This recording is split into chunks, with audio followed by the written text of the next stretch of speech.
Que hagamos un mundo más próspero, donde nadie pase hambre, donde todos tengan lo suficiente, que recordemos que somos unos privilegiados. Nos lo ha recordado el Papa un montón de veces, solamente por nacer en Europa y en concreto en España. No digamos nacer en Jaraíz. Que la pera. Un nivel, la pera limonera. Así que bendecimos estos dones que vamos a compartir unos con otros y le pedimos que sigamos compartiendo toda nuestra vida. Y nosotros pecadores también, que el agua bendita viene bien para todos. Es como el perejil.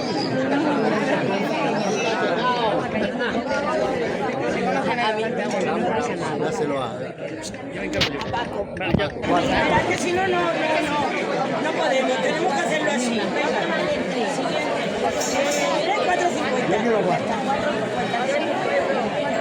Dime.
los coches.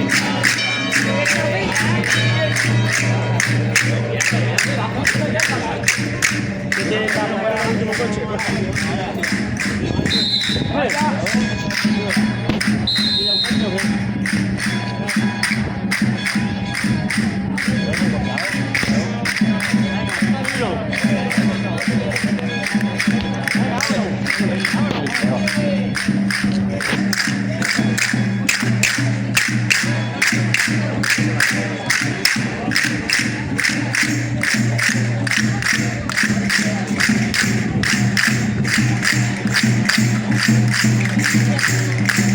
Thank you.